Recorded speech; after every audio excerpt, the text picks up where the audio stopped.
Y plus Z minus X হচ্ছে constant মানে ধ্রুবক, এবং দেওয়া আছে শর্তে Z plus X minus Y into X plus Y minus Z varies as Y Z.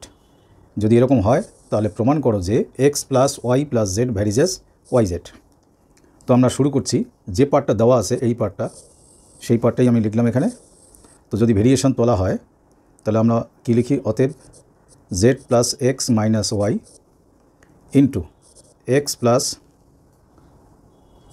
Y minus Z equal to K Y Z. এখানে কেটা কি, কে হচ্ছে, যেখানে কে হলো অশূন্য ভেদ ধ্রুবক।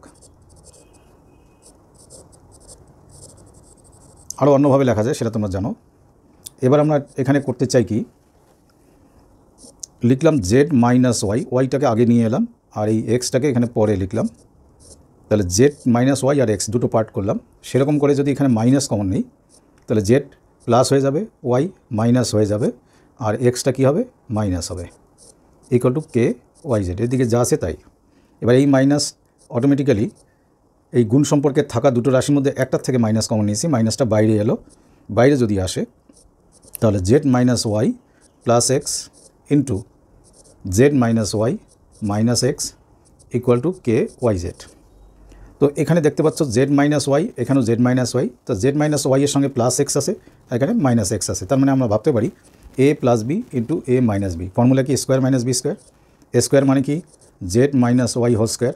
বি স্কোয়ার মানে কোনটা, এটা বি, অর্থাৎ এক্স স্কোয়ার ইকুয়াল টু, দেখো আমি মাইনাস লিখিনি, এই মাইনাস ওইদিকে গেলে মাইনাস কে ওয়াই জেড। তো এ মাইনাস বি হোল স্কোয়ারের ফর্মুলা কি, এ square minus two A B plus B square, আর মাইনাস এক্স স্কোয়ার তো আগের থেকেই ছিল, ইকুয়াল টু কী লিখবো আমরা, মাইনাস কে ওয়াই জেড। তো এখন আমি করতে চাই কি, জেড স্কোয়ার, এখানে বি স্কোয়ার হিসাবে কে থাকবে, ওয়াই স্কোয়ার থাকবে। তো Z square plus Y square minus x square equal to, এই যে টু ওয়াই জেড এখানে মাইনাস আছে, ওইদিকে গেলে প্লাস হয়ে যাবে, সেটা আগে লিখলাম, আর আগের থেকে আছে মাইনাস কে ওয়াই জেড।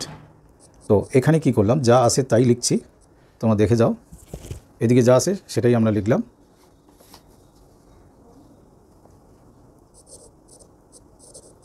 এখান থেকে ওয়াই জেড কমন নেব, নিলে কী থাকবে, টু মাইনাস কে, তার পাশে ওয়াই জেডকে কমন নিলাম। সেই ওয়াই জেডকে যদি এপারে আনি তাহলে নিচে আসবে, কারণ এটা গুণ আছে, এখানে ভাগ হয়ে আসবে, Z square plus Y square minus x square equal to, আমি এখানে একটা ওয়ান লিখলাম, টু মাইনাস কে লিখলাম। তাহলে যদি আমি আমার স্বার্থে ওই ওয়াই জেডের পাশে একটা টু নেই, আর উপরে যা আছে তাই লিখছি, Z square plus Y square minus x square equal to, তাহলে এদিকে টু মাইনাস কে, নিচে একটা টু নেব, দ্যাট মিন্স এদিকে টু দিয়ে ইন্টু করলাম, এদিকে টু দিয়ে ওয়ানকে ইন্টু করলে আলটিমেটলি টু হয়, তাই আমি টুই লিখব।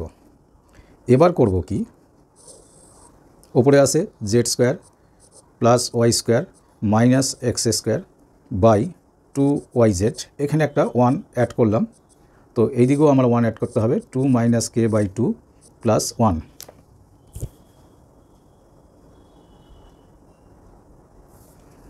তো এদিকে যেহেতু এখানে ওয়ান আছে, ওয়ানের নিচে ওয়ান, তাহলে তোমাদের এলসিএম কত হবে, মানে লসাগু কত হবে, টু ওয়াই জেড, আর উপরে কী হবে, জেড স্কোয়ার প্লাস আগে ওয়াই স্কোয়ার লিখি মাইনাস এক্স স্কোয়ার। তো one into two Y Z মানে plus two Y Z equal to, এখানে নিচে টু, এর নিচে ওয়ান আছে, লসাগু বা এলসিএম টু, তাহলে two minus K plus two, plus two, two minus K plus two. এই টু ওয়াই জেডকে জেড আর ওয়াই স্কোয়ারের মাঝখানে লিখছি, Z square plus two Y Z plus Y square minus x square যে থাকলো সেটা লিখলাম, আর নিচে two Y Z equal to, এখানে হবে four minus K by two. এবারে এইটুকু জায়গা লক্ষ্য করো, একটা হোল স্কোয়ার ফর্মুলা আছে, Z square plus two Y Z plus Y square, তার মানে আমি কি লিখব, Z plus Y whole square, আর মাইনাস এখানে কি আছে আগের থেকে, X square by two Y Z equal to four minus K by two. এখন নিচে এখানে সিঙ্গেল 2 আছে, এখানে 2 আমি কেটে দিলাম। কেটে দেওয়ার পর এখানে একটা ফর্মুলা হলো a square minus B square. কী ফর্মুলা সেটা?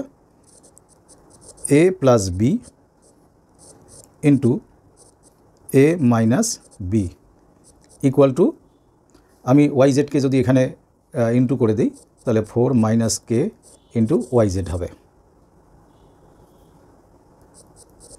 আচ্ছা, এটাকে যদি অ্যারেঞ্জ করে লিখি তাহলে কী হবে?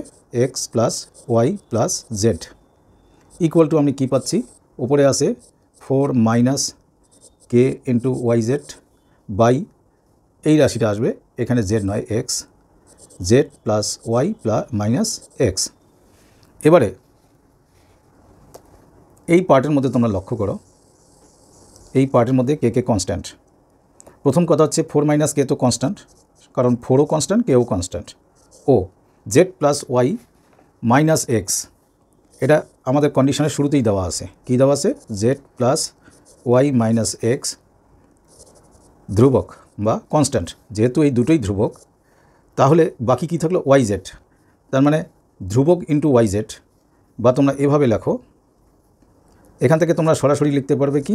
X plus Y plus z, x plus Y plus z ভ্যারিজাস ওয়াই জেড, যেটা প্রমাণ করতে বলছে সেটা প্রমাণ হয়ে গেল। অথবা তোমরা ওয়াই জেডকে নিচে আনলে এটা by y Z equal to এই বাকি পার্টটা ধ্রুবক, সো আমরা এই লাইনটা লিখতে পারি। তো এইভাবে এই অঙ্কটা প্রমাণ করা যাচ্ছে।